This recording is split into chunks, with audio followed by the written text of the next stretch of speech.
بسم اللہ الرحمن الرحیم۔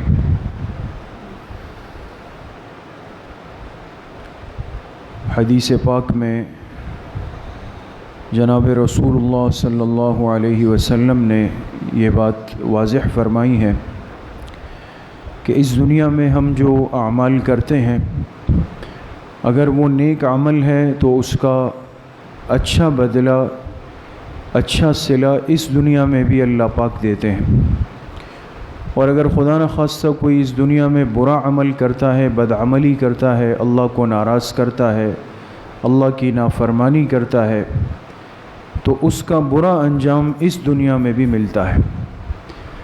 آخرت کا جو بدلہ ہے اس پر تو ہر انسان کو ایمان ہے، عقیدہ ہے، یقین ہے، لیکن سمجھنے کی بات اور اس مجلس میں عرض کرنے کی بات یہ ہے کہ ہمیں یہ بات بھی سمجھ لینی چاہیے اور اس کے لیے تیار رہنا چاہیے کہ اچھے اور برے اعمال کا اثر انسان کی دنیاوی زندگی پر بھی پڑتا ہے، اس پہ بھی فرق آتا ہے۔ یہ نہیں ہے کہ جو ہوگا آخر میں دیکھا جائے گا، دنیا میں بھی ہے۔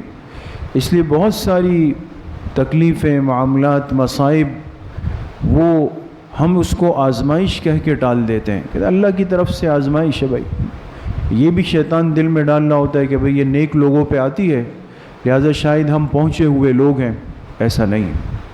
اس لیے حکیم الامت حضرت مولانا اشرف علی تھانوی رحمۃ اللہ علیہ نے ان تمام احادیث کو جمع فرمایا کہ جس میں برے اعمال پر دنیا میں جو تکلیفیں آتی ہے، نیک اعمال پر اچھا بدلہ ملتا ہے۔ تو انشاءاللہ یہ جو ہمارے پاس 2-3 دن ہے، اس میں کوشش ہوگی کہ ان باتوں کا تھوڑا سا مذاکرہ ہو جائے اور اللہ پاک ہمیں عمل کی توفیق نصیب فرما دے۔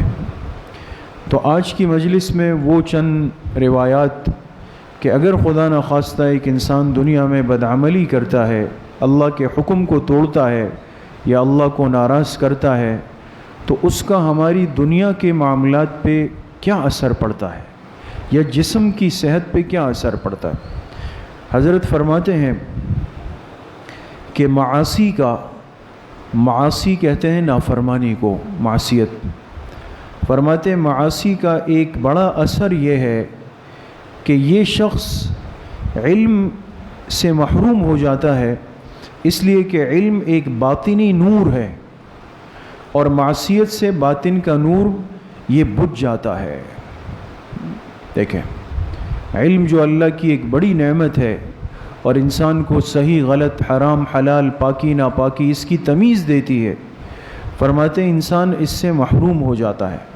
اس لیے امام مالک رحمۃ اللہ علیہ نے حضرت امام شافعی رحمۃ اللہ علیہ کو وصیت فرمائی تھی، انی ار اللہ تعالی قد القى علی قلبک نورا فلا تطفئه بظلمۃ المعصیہ۔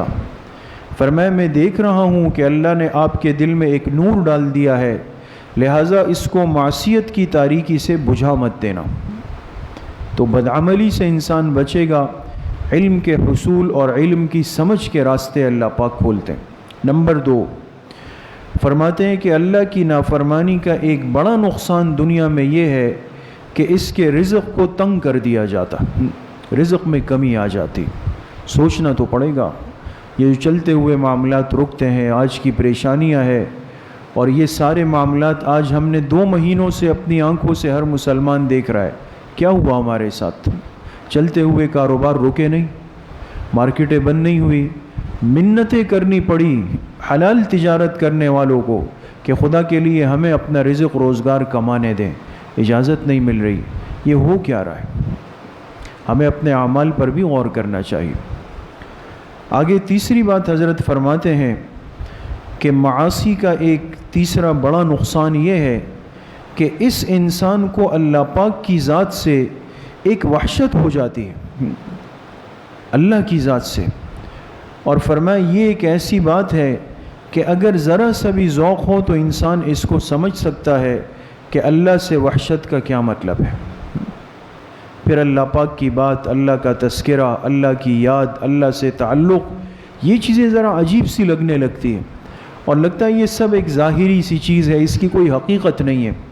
یہ جو آج ہم بیانات میں، درسوں میں، مجلسوں میں، وعظ و نصیحت میں ہر چیز کے فضائل سنتے ہیں، لیکن دیکھیں سن رہے ہوتے ہیں، دل میں وہ بات بیٹھتی نہیں، یقین نہیں آتا، اس لیے کہ معاصی نے دل کو بالکل سیاہ کر دیا۔ آگے حضرت فرماتے ہیں کہ چوتھا اثر گناہوں کا یہ ہے کہ نیک لوگوں سے دل کے اندر ایک دوری بیٹھ جاتی، نیک لوگوں کے قریب انسان کو آنا پھر اچھا نہیں لگتا، پھر ان کے پاس بیٹھ کر نہ دل لگتا ہے، لہٰذا نتیجہ یہ ہوتا ہے کہ اللہ والوں سے اور نیک لوگوں سے دور ہونے کی وجہ سے انسان ان کی برکات سے محروم ہو جاتا ہے۔ اب دیکھیں نا، ہمیں اپنے دوستوں کی گپ شپ میں، ان کے بے مقصد لطیفوں میں، ان کی باتوں میں کتنا مزہ آتا ہے، وہاں ہم رات کو جاتے ہیں، فجر تک بیٹھے رہتے ہیں، لیکن نیک مجلسوں میں بیٹھنا آج مشکل بھی ہے، بوجھ بھی ہے، اور دل نہیں مان رہا ہوتا ہے، ایک دو باتیں سنی چلے جاتے ہیں ساری چیزیں۔ پانچویں بات حضرت فرماتے ہیں کہ معاصی کا ایک برا اثر یہ ہے کہ مقصد کے حصول میں پھر دشواری پیش آنے لگتی، لہٰذا انسان اپنے مقصد کی طرف جا رہا ہوتا ہے، لیکن وہ راہیں، وہ راستے اس کو اپنے سامنے بند ہوتی ہوئی نظر آتی۔ آگے فرماتے ہیں کہ معاصی کا ایک چھٹا نقصان یہ ہے کہ دل کا، چہرے کا اور آنکھوں کا نور چلا جاتا ہے، اور انسان کا دل، انسان کا چہرہ، انسان کی آنکھیں یہ بالکل بے رونق ہو جاتی ہے۔ یہ بھی ہے، یہ آج جو دل بے چین ہوتا ہے اور چہرے جو ہم مرجھائے ہوئے چہرے ہوتے ہیں، آنکھیں بے نور ہوتی ہے، ہر انسان ایک تھکا ہوا گھوم رہا ہے بالکل، حالانکہ ایسا نہیں کہ ہم کوئی پوری رات عبادت کر کے صبح اٹھتے ہیں، عام دنوں کی بات عرض کر رہا ہوں، لیکن اللہ والے ساری رات تہجد بھی پڑھتے ہیں، اللہ سے مانگتے بھی ہیں، صبح اٹھتے ہیں چہرے تر و تازہ ہوتے ہیں۔ یہ تو فرق ہے۔ اس لیے آج کتنے لوگ ہیں، خاص طور پہ مستورات ہیں، وہ اپنے چہروں کی خوبصورتی کے لیے کیا کچھ کرتی ہے نا، نئی نئی چیزیں تلاش کرنے میں لگی ہوئی ہے۔ آج نسخہ اپنے ساتھ لے کر جائیں کہ جو مسلمان مرد عورت تہجد کی پابندی کرتا ہے، نمبر 2 ہمیشہ باوضو رہتا ہے، اس کے چہرے کو اللہ پاک ایک نور دے دیتے ہیں، پھر کریم کی، لوشن کی، فلاں کی ضرورت نہیں پڑے گی، آپ نسخہ آزما لیں اور گھر والوں کو بھی بتا دیں، پھر دیکھیں اللہ پاک کیسے چہرے کو منور فرماتے ہیں، یہ حقیقی نور ہوتا ہے۔ آگے فرماتے ہیں کہ 7واں ایک بڑا نقصان یہ ہے کہ نافرمانی کرنے والے کا دل اور جسم یہ دونوں کمزور ہو جاتے ہیں، دل کے اندر بھی کمزوری پیدا ہو جاتی ہے، لہٰذا خیر کے کاموں کی ہمت گھٹنے لگتی ہے، اور بدن کی کمزوری تو دل کی کمزوری کے تابع ہے۔ جب انسان کا دل کمزور ہو جائے تو آہستہ آہستہ آہستہ انسان کا جسم بھی اس کے پیچھے کمزور ہونے لگ جاتا ہے، اعمال کی ہمت نہیں ہوتی۔ آج یہ شکایت کتنی عام ہے، کبھی پچھلے سال رمضان میں بڑی ہمت تھی، اتنے پارے پڑھتے تھے، یہ کرتے تھے، وہ کرتے تھے، اس سال نہیں ہو رہا ہے، بس نیند ہی نیند آ رہی ہے، نیند ہی نیند آ رہی ہے، زیادہ نیند کا غلبہ ہے۔ تو یہ اس کی وجہ یہ ہے کہ بعض دفعہ کوئی نافرمانی ایسی ہوتی ہے کہ پھر وہ انسان کے دل پر، جسم پر مسلط ہو جاتی ہے۔ 8واں بڑا نقصان یہ ہے کہ ایسا آدمی طاعت یعنی اللہ کی اطاعت اور فرما برداری سے محروم ہونے لگتا ہے، لہٰذا آج ایک اطاعت گئی، کل دوسری چھوٹ گئی، پرسوں تیسری چلی گئی، یوں ہی سلسلہ وار آہستہ آہستہ ایک اطاعت اس کی زندگی سے نکل جانے لگتی ہے، اعمال چھوٹنے لگتے ہیں۔ پھر ایسا نہیں ہوتا کہ ایک دم انسان ساری چیزیں چھوڑ دیتا ہے، ایک ایک کر کے یہ چیز انسان کے ہاتھ سے جاری ہوتی ہے اور انسان کو محسوس بھی نہیں ہو رہا ہوتا۔ 9واں نقصان فرماتے ہیں یہ ہے، بڑی اہم بات ہے، فرمایا معصیت اور نافرمانی سے انسان کی عمر میں یعنی زندگی میں ایک بے برکتی پیدا ہو جاتی ہے، برکت چلی جاتی ہے اس کی زندگی سے، اور اس کی عمر بالکل گھٹ جاتی ہے۔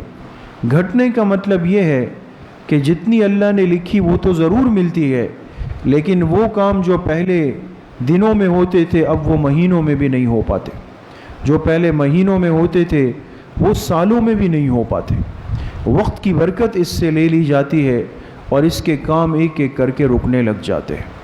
آج یہ ہے، ہم صبح اٹھتے ہیں شام ہو جاتی ہے، شام ہوتی ہے صبح ہو جاتی ہے، لگ ہی نہیں رہا ہے۔ آپ دیکھیں نا 27 روزے گزر گئے دوستوں، ابھی رمضان کی بات ہو رہی تھی اور پورا مہینہ ہی چلا گیا، کچھ محسوس ہی نہیں ہوا۔ یہ بے برکتی ہے، انسان کو آج احساس نہیں ہے اس کا۔ 10واں ایک بہت بڑا نقصان یہ ہے کہ یہ نافرمانی کرنے والا بالآخر معاصی کا خوگر ہو جاتا ہے۔ خوگر جانتے ہیں؟ یعنی عادی ہو جاتا ہے۔ اس کو جیسے چینی ہے نا، چینی کی عادت پڑ جائے، میٹھی چیز کی عادت پڑ جائے، کہتے ہیں فلاں چیز کا خوگر ہے، اس کو عادت پڑ گئی اس کی، لہٰذا پھر گناہوں کی عادت انسان کو پڑ جاتی ہے اور پھر یہ انسان کی زندگی سے نکلتے نہیں ہیں۔